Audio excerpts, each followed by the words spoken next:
মানে অন্যান্য চাষও আছে, কিন্তু ফুল চাষটা হচ্ছে মেন আর কি। হ্যাঁ। তো ফুল চাষের ব্যাপারে বলতে গেলে যার কথা প্রথমে চলে আসে না, যার কথা না বলে ফুল চাষ নিয়ে কথা বলাটাই উচিত না। যার নামে উদ্যান দিবস বলে আমাদের ভারতবর্ষে একটা, যেমন আছে না, এই কদিন আগে একটা গেল না ভ্যালেন্টাইন ডে, আমরা হয়তো জানি না, আমাদের পরবর্তী প্রজন্ম খুব জানে প্রেমের দিবস 14ই ফেব্রুয়ারি। ঠিক তেমনি 8ই আগস্ট হচ্ছে ভারতবর্ষের উদ্যান দিবস। MS স্বামীনাথন হচ্ছে সবুজ বিপ্লবের জনক। সবুজ বিপ্লব যেটা ভারতবর্ষে হয়েছিল, ভারতবর্ষের লোক স্বাধীনতা পেয়েছিল 47 সালে, কিন্তু তারপর কিন্তু ভারতবর্ষের 60-এর দশকে এখানে প্রচুর আমার মানে অনেক বয়োজ্যেষ্ঠ কাকারা আছেন, তারা জানেন, তাদের মুখে হয়তো গল্প আপনারাও শুনে থাকবেন, মানে আমাদের মতো প্রজন্মের লোকেরা, যে সেই সময় ভারতবর্ষ কিন্তু 60-এর দশকে ভারতবর্ষে খাদ্য সংকট দেখা গেছিল। সেই খাদ্য সংকট থেকে ভারতবর্ষকে মুক্ত করার জন্য, সেই খাদ্য সংকট থেকে ভারতবর্ষকে রেহাই দেওয়ার জন্য সবুজ বিপ্লবের সূচনা হয়। সবুজ বিপ্লবটা মূলত সূচনা হচ্ছিল পাঞ্জাবে, মানে উত্তর ভারত থেকে পাঞ্জাব, হরিয়ানা, দিল্লি থেকে ছড়িয়ে পড়েছিল, গুজরাট থেকে আরম্ভ করে পশ্চিম ভারত, তারপর আস্তে আস্তে ছত্তিশগড়ে ঢুকে পড়লো, হচ্ছে মধ্যপ্রদেশে, মধ্যপ্রদেশ থেকে ঢুকে পড়লো এই রাজস্থান থেকে আরম্ভ করে বিস্তীর্ণ জায়গা, তারপর আস্তে আস্তে ভারতবর্ষের পূর্ব ভারত এবং দক্ষিণ ভারত সবুজ বিপ্লবের সূচনা হয়েছিল। তার জনক ছিল ডক্টর MS স্বামীনাথন। তিনিও কিন্তু ওই দক্ষিণ ভারতেরই একজন কৃষি বিজ্ঞানী ছিলেন। তার নেতৃত্বেই ভারতবর্ষের সবুজ বিপ্লব শুরু হয়। তাই এখন যে বিভিন্ন রাসায়নিক সার দেখছেন, তার যে সূচনাটা হয়েছিল সেটা কিন্তু ওই 65 সালের পর থেকে, 67 সালের পর থেকে সূচনাটা হয়। কেন, শুধুমাত্র জৈব সার দিয়ে ভারতবর্ষের জনসংখ্যা যেভাবে হু করে বাড়ছিল, এবং বিভিন্ন শরণার্থীরা ওই সময় ভারতবর্ষের বাইরে থেকেও তো এসেছিল, ভারতবর্ষ ভাগ হয়, একটা ভাগ হয়ে তখনকার দিনে তৎকালীন ভারতবর্ষ হয় আর পাকিস্তান হয়, একটা পশ্চিম পাকিস্তান, একটা পূর্ব পাকিস্তান। পরবর্তী ক্ষেত্রে 1971-এর পর বাংলাদেশ নতুন করে একটা নতুন দেশের জন্ম হয়। তো ভারতবর্ষের যেসব শরণার্থীরা আসে তাদের মানে প্রচুর জনসংখ্যা হয়ে যায়, তারা খেতে পায় না। শুধুমাত্র জৈব সার দিয়ে ভারতবর্ষের অত লোককে খাওয়ানোর মতো ভারতবর্ষের মাটি ছিল না। তো তারপরে রাসায়নিক সার এবং বিভিন্ন উন্নত মানের যন্ত্রপাতি আসে, তারপর আমরা খাদ্যের ব্যাপারে আজকের ডেটে স্বয়ংসম্পূর্ণ। সেটা কেন, 2020 সালের কথা আগে উঠেছিল। 2020 সালে ভারতবর্ষ না, সারা পৃথিবীর সবচেয়ে যেটা বড় একটা যুদ্ধ ফেস করেছিল, প্রথম বিশ্বযুদ্ধ, দ্বিতীয় বিশ্বযুদ্ধের মতো তৃতীয় বিশ্বযুদ্ধ কিন্তু হয়ে গেছে। সেটা কি তৃতীয় বিশ্বযুদ্ধটা? তৃতীয় বিশ্বযুদ্ধ শুধুমাত্র বাংলা নয়, শুধুমাত্র ভারতবর্ষ নয়, সারা পৃথিবীর লোক আমরা ফেস করেছি। সেটা হচ্ছিল করোনাকে। করোনা কিন্তু সারা পৃথিবীতে তৃতীয়, মানে যতগুলো বিশ্বযুদ্ধ হয়েছে তাতে যা লোক মারা গেছে, তার থেকে নেহাত কম লোক মারা যায়নি, তার থেকে নেহাত মানব সম্পদের ক্ষতি হয়নি, তার থেকে নেহাত প্রাকৃতিক সম্পদের ক্ষতি হয়নি। কেননা একটা সময় গিয়ে কিন্তু বিভিন্নভাবে পৃথিবী ক্ষতিগ্রস্ত হয়েছে এই 2020 সালে। তো সেই একটা ব্যাপার গেল।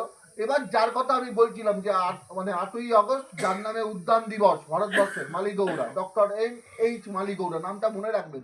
আপনারা তো এই চাষ করছেন এবং অত্যন্ত অর্থকরী চাষ, এবং ভারতবর্ষের বা যে কোনো জায়গায় ভারতবর্ষের মতো একটা দেশে ফুল চাষ করে, এবং ফুল চাষ করে যে একটা বাণিজ্যিক ভিত্তিতে চাষ করা যায়, এটা তো বাণিজ্য। ফুল চাষটা করেন তো বাণিজ্য, রোজ যাচ্ছেন হাওড়া বা কলকাতায় গিয়ে মালটা দিয়ে আসছেন, মালটা আসছে, এটা কিন্তু এর যে স্থপতি, নামটা কেন, তারাই আপনাদের কাছে বা আমাদের কাছে ঈশ্বর। তার নাম হচ্ছে ডক্টর MS মালিগৌড়া। উনিও কিন্তু ওই দক্ষিণ ভারতের লোক। তো যেটা বলছিলাম, তার থেকে এই ভারতবর্ষের বিভিন্ন জায়গায় ফুল চাষটা ছড়িয়ে পড়ে। এবং আজকে আপনি জানলে খুশি হবেন, আপনারা জানেন হয়তো এটা, যে পূর্ব ভারতের বেশিরভাগ ক্ষেত্রে ভারতবর্ষ, মানে পূর্ব ভারতবর্ষের মধ্যে সবচেয়ে ফুল রপ্তানি বেশি হয় বাংলা থেকে। এবং বাংলার মধ্যে যদি অন্যতম উদ্যোগী ভূমিকা বা অত্যন্ত অগ্রণী ভূমিকা যদি আমরা বলি, সেটা নিয়েছে হচ্ছিল হাওড়া এই অঞ্চল। বিশেষ করে আপনি যদি চলে যান দেউলটি থেকে শুরু করে একদম বাগনান হয়ে, এই অঞ্চলটাই হচ্ছে প্রধান ফুলের মানে হাব বলা হয় যেটাকে। তো ভালো কথা, আপনারা জবা চাষ করছেন। এবার কোম্পানির ব্যাপারে আমি একটু বলি।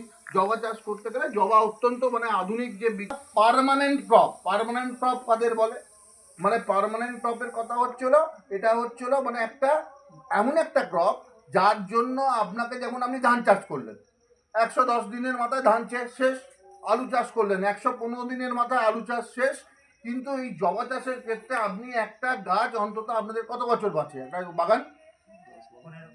15-20 বছর একটা, এটা মাথায় রাখবেন। কিন্তু একটা জায়গায় একটা 15-20 বছর একটা গাছ আপনাকে কিন্তু মানে মানে যদি একটা অ্যাভারেজ ধরে নিই, গড় ধরে নিই, প্রথম বছর এবং শেষের 2-1 বছর বাদ দিয়ে গিয়ে, একটা বছর বাদ দিয়ে প্রতিটা বছর কিন্তু একটা গাছ আপনাকে কিন্তু তার সোনার ফুল দিয়ে যাচ্ছে, সোনার ফসল যেমন বলি, সোনার ফুলটা দিয়ে যাচ্ছে। যেটা হচ্ছে এটা একটা হচ্ছে খুব ইম্পর্টেন্ট ব্যাপার। ধরুন অন্যান্য বাহারি ফুল যেটাকে আমরা বলি, বাহারি ফুলের মধ্যে ধরুন যে ডালিয়া বলুন, চন্দ্রমল্লিকা বলুন, বা বিভিন্ন তাই মানে ইনকা বলুন, যে কোনো ফুল, তাদের কিন্তু প্রতি বছর একটা মানে গাছের প্রয়োজন হয়। এক্ষেত্রে কিন্তু গাছের প্রয়োজনটা আপনার একটা গাছ লাগালে অন্তত 15 বছর ধরে আপনি নিশ্চিন্ত থাকছেন।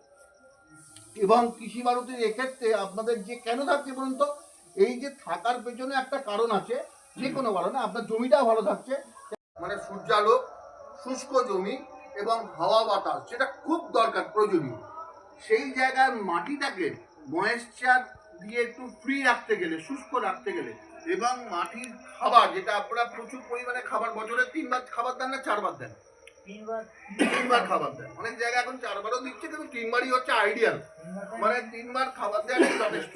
তো সেই জায়গায় গিয়ে গ্রোমাসের একটা কাজ, গ্রোমাস এবং মিরাকেলের দুটো কম্বিনেশন ওয়ার্ক দেখছেন, মিরাকেল প্লাস আর গ্রোমাস দুটো খাবার কি করে, এরা মাটি থেকে গিয়ে মানে যে শেকড়টা, তো যত গাছ বড় হয় তার শেকড়টা তো বড় হচ্ছে, ওই শেকড়টাকে ফুড কালেক্টর হিসেবে কাজ করে। ফুড কালেক্টর মানে কি, খাবারটাকে সংগ্রহ করতে খুব ভালো কাজ করে। সেটা হচ্ছে গ্রোমাস এবং মিরাকেল। আমাদের একটা সিউইড গ্র্যানিউলস আছে, সামুদ্রিক শৈবালের একটা, মানে এটা কিন্তু হিউমিক না, হিউমিকের কাজটা করবে গ্রোমাস, এবং ওটা করবে হচ্ছে হলো সিউইডসের কাজ করবে হচ্ছে হলো আমাদের মিরাকেল।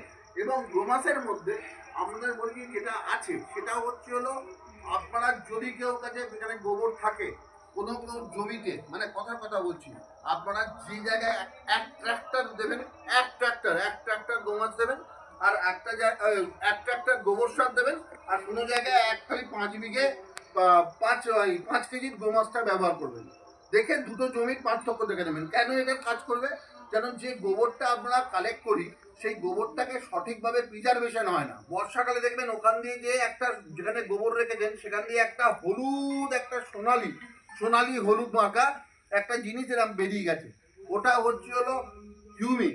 মানে একটা গোবরের মধ্যে হচ্ছে হিউমিকটাই আসল। আমরা যেমন আখের রসটা, ধরুন আখের রসটা খাওয়ার পর ছিপতে ফেলে দিলে যেটা হয়, ওই হিউমিকটা যদি গোবর থেকে বেরিয়ে যায়, সেই অবস্থা হয়ে যায় হচ্ছে হলো ওই গোবরের। মানে গোবরটাকে সঠিকভাবে সংরক্ষণ হয় না বলে এই কথাটা বলছি। গোবর যদি সঠিকভাবে সংরক্ষণ হয় কোনো অসুবিধা নেই। তারপরে বলছি আমরা ওই হিউমিকটা, এটা বিদেশ থেকে ইম্পোর্ট করা, এই যে জিনিসটা আমরা মেশাই সেটার সঙ্গে হিউমিক আপনারা দেখে নেবেন। এক ট্রাক্টর গোবর ইজিক্যাল তো আমাদের 5 কেজির গ্রোমাস। উত্তরবঙ্গের আলু চাষিরা, যদি আমরা আলু চাষ করার সময় কোনো জায়গা থেকে ইউরিয়া কিনতে গেলে বা 10-26 যেমন কেনে, তার সঙ্গে তারা গ্রোমাসটাও তারা সেইভাবে কেনে। তো এই হচ্ছে আমাদের প্রোডাক্টের, আরও প্রোডাক্ট আছে, আপনারা তাদের নাম জানেন, আমি কোনো কোম্পানির নাম নেবো না। কিন্তু ভারতবর্ষের মধ্যে একটাই কোম্পানি কৃষি ভারতী, ভারতবর্ষের কথা বলছি, কিন্তু বাংলার কথা বলছি না। ভারতবর্ষ, সমগ্র ভারতবর্ষ 150 কোটি লোক, কিছু না হলো 1.5 লক্ষ কোম্পানি আছে। তো 1.5 লক্ষ কোম্পানির মধ্যে একটা কোম্পানি কৃষি ভারতী, যেটা অন্য কোনো কারোর কাছে নেই। কৃষি ভারতী সামাজিক কাজকর্মের ক্ষেত্রে, যারা এখানে জানেন, আপনাদের এখানকার বাগনান অঞ্চলেরই ছেলে, এই গত 1 বছর 2 বছর আগে সৌরভ, ছেলেটির নাম সৌরভ সামন্ত, এখন বাংলার মধ্যে আপনারা যদি কেউ একটু খেলাধুলোর ঝোঁক থাকে, এখন বাংলার মধ্যে একদম সেরা গোলরক্ষক, অন্যতম সেরা গোলরক্ষক, সেও কিন্তু এই কৃষি ভারতীর স্পন্সর। মানে নিজেদের আমাদের ফুটবল টিম আছে, যারা ফুটবলের আই লিগ খেলে, মানে সর্বোচ্চ পর্যায়ে যে ফুটবলটা ভারতবর্ষে হয়, সেখানে আমাদের কোম্পানির টিম খেলে। এবং সারা বছর প্রায় 500 ছেলে, গ্রামে গঞ্জের, হাওড়া থেকে প্রচুর ছেলে আছে, হুগলি থেকে প্রচুর ছেলে আছে, পুরুলিয়ার ছেলে আছে, বাঁকুড়ার ছেলে আছে, মেদিনীপুরের ছেলে আছে, ঝাড়গ্রামের ছেলে আছে, জঙ্গলমহলের ছেলে আছে, সব জায়গার ছেলেরা কিন্তু আমাদের দক্ষিণ 24 পরগনা, উত্তর 24 পরগনার ছেলেরা, আমাদের প্রায় 500 ছেলে একদম ফ্রিতে আমাদের মেসে থাকে, খাওয়া দাওয়া করে, পড়াশুনো করে এবং আমাদের ফুটবল খেলে। আমাদের ধরুন একদম 9 বছরের থেকে, 8 বছর 9 বছর থেকে শুরু হয়, একদম সিনিয়র লেভেল অবধি কিন্তু ফুটবল টিম আছে। এবং সেটা আমরা যে খালি ব্যবসা করি তো লাভ হয়, আমরা একটা প্রোডাক্ট বিক্রি করে লাভ করি না, কিন্তু যদি যে একটা প্রোডাক্ট বিক্রি করে 5 টাকা লাভ করি, তার মধ্যে 2 টাকা থেকে 3 টাকা খরচা করি হচ্ছে হলো এই সমাজ কল্যাণমূলক। কারণ স্বামীজি নিজে বলেছিলেন গীতা পড়া যেমন জরুরি, তেমনি বাচ্চাদের বা প্রজন্মের, তরুণ প্রজন্মের মাঠে গিয়ে ফুটবল খেলাটা জরুরি। আমরা কিন্তু সেই কাজের সঙ্গে, এই সমাজসেবামূলক কাজের সঙ্গে আপনাদের আশীর্বাদে, আপনাদের সহযোগিতা এবং এর পেছনে কারিগর কিন্তু আপনারাই। এই যে কাজটা করতে পারছি কারিগর, আপনারা প্রোডাক্টটা ব্যবহার করছেন, আপনাদের ভালো লাগছে, আপনারা কিনছেন, আমরা একটা যদি নিমন্ত্রণ বিক্রি হয় তার থেকে 2 টাকা লাভ করছি, 2 টাকার থেকে 50 পয়সা কিন্তু সমাজ সেবামূলক কাজ করছি। শুধুমাত্র তাই না, আমপান হয়েছে, আয়লা হয়েছে, করোনা হয়েছে, সব ক্ষেত্রে কিন্তু কৃষি ভারতী এই সামাজিক কাজের সঙ্গে, যেটা সবচেয়ে বড় দরকার, আমরা যে এখানে বসে আছি আমরা তো সমাজেরই বস্তু। আমি বলুন, আপনারা বলুন, সবাই কিন্তু আমরা সামাজিক জীব, মানুষ হচ্ছে সামাজিক জীব, এবং সামাজিক কাজকর্মটা আমরা যাতে ভালোভাবে চালিয়ে যেতে পারি।